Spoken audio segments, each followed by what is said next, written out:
बहुत समय पहले की बात है, जब माता सती ने अपने पिता दक्ष के यज्ञ में अपमान सहकर योगाग्नि में अपने प्राण त्याग दिए।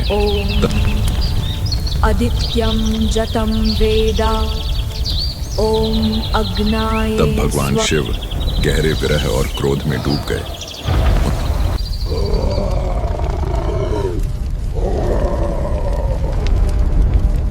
उन्होंने संसार से विरक्त होकर हिमालय की ऊंची चोटियों पर कठोर तपस्या शुरू कर दी।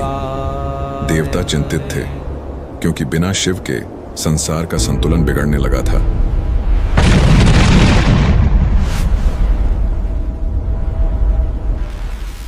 उसी समय हिमालय पर्वत के राजा हिमवान और रानी मेना के घर एक दिव्य कन्या ने जन्म लिया, जिसका नाम रखा गया पार्वती। जन्म के साथ ही अर्षियों ने भविष्यवाणी की, यह कन्या स्वयं आदिशक्ति है और इसका विवाह स्वयं भगवान शिव से होगा। बचपन से ही पार्वती के मन में भगवान शिव के प्रति अटूट प्रेम और भक्ति थी। वह मिट्टी से शिवलिंग बनाकर पूजा करती, फूल चढ़ाती और हर दिन एक ही प्रार्थना करती, हे महादेव, मुझे अपने चरणों में स्थान दे। समय बीतता गया, पार्वती युवती बनी और उनका संकल्प और भी मजबूत हो गया। उन्होंने निश्चय किया कि वे शिव को पति रूप में प्राप्त करने के लिए कठोर तपस्या करेंगी। इधर देवताओं की समस्या बढ़ती जा रही थी। तारकासुर नामक असुर अत्यंत शक्तिशाली हो गया था और उसे वरदान था कि उसे केवल शिव के पुत्र द्वारा ही मारा जा सकता है। पार्वती का विवाह देवताओं को समझ आ गया कि शिव और पार्वती का विवाह ही संसार की रक्षा का मार्ग है। देवताओं ने कामदेव को भेजा कि वह शिव की तपस्या भंग करे। कामदेव ने अपने पुष्प बाण चलाए। जैसे ही वह बाण शिव के हृदय तक पहुंचा, शिव की ध्यानावस्था टूटी और क्रोध में उनकी तीसरी आंख खुल गई। उस अग्नि से कामदेव भस्म हो गए। सारा ब्रह्मांड कांप उठा, लेकिन उसी क्षण शिव की दृष्टि पार्वती पर पड़ी, जो विनम्रता से उनके सामने खड़ी थी, सेवा और समर्पण में लीन। शिव ने पार्वती की भक्ति की परीक्षा लेने का निर्णय किया।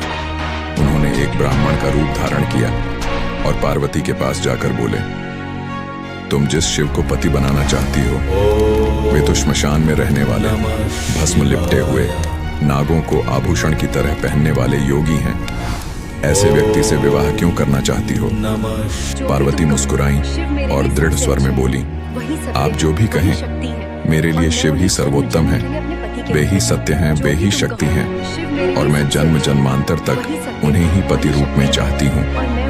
उनके अटल प्रेम और तपस्या को देखकर शिव प्रसन्न हो गए। उन्होंने अपना वास्तविक रूप प्रकट किया और पार्वती के समर्पण को स्वीकार कर लिया। अब समय था उस दिव्य विवाह का, जिसका इंतजार देवता, ऋषि और पूरा ब्रह्मांड कर रहा था। हिमालय के महलों को अद्भुत तरीके से सजाया गया। चारों ओर फूलों की वर्षा हो रही थी। देवताओं के वाद्य यंत्र बज रहे थे और स्वर्ग से अप्सराएं नृत्य कर रही थीं। जब भगवान शिव बारात लेकर चले तो वह दृश्य अत्यंत अनोखा था। उनकी बारात में देवता भी थे और भूत प्रेत, गण और योगी भी। कोई डमरू बजा रहा था, कोई नृत्य कर रहा था। शिव स्वयं भस्म से लिपटे, जटाओं में गंगा धारण किए और गले में सर्प पहने आगे बढ़ रहे थे। यह दृश्य देखकर माता मेना थोड़ी घबरा गई। उन्हें लगा कि उनकी सुंदर पुत्री का विवाह ऐसे वर से कैसे होगा। तब भगवान विष्णु और ब्रह्मा ने उन्हें समझाया, यह कोई साधारण योगी नहीं, स्वयं महादेव है, सृष्टि के पालन और संहार के अधिपति। तब शिव ने एक सुंदर दिव्य रूप धारण किया। चंद्रमा के समान शांत मुख, दिव्य आभूषणों से सुसज्जित और तेज से चमकता हुआ स्वरूप। उन्हें देखकर सबके मन आनंद से भर गए। विवाह मंडप में देवताओं और ऋषियों की उपस्थिति में भव्य समारोह शुरू हुआ। वेदों के मंत्र गूंज रहे थे, अग्नि प्रज्वलित थी और चारों ओर दिव्यता का प्रकाश फैल रहा था।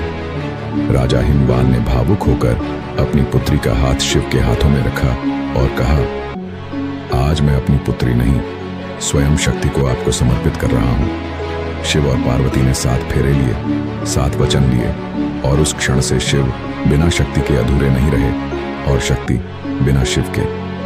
पूरा ब्रह्मांड उस दिव्य मिलन का साक्षी बना। आकाश से पुष्प वर्षा होने लगी। देवताओं ने जय जयकार की और हर दिशा में एक ही स्वर गूंज उठा, हर हर महादेव। इस विवाह के बाद ही आगे चलकर कार्तिकेय का जन्म हुआ, जिन्होंने तारकासुर का वध कर देवताओं को भय से मुक्त किया। इस प्रकार शिव पार्वती का विवाह केवल एक दिव्य प्रेम कथा नहीं, बल्कि सृष्टि के संतुलन की कहानी भी है। और यही कारण है कि आज भी जब शिव और शक्ति का नाम साथ लिया जाता है तो कहा जाता है, शिव बिना शक्ति अधूरे हैं और शक्ति बिना शिव अपूर्ण।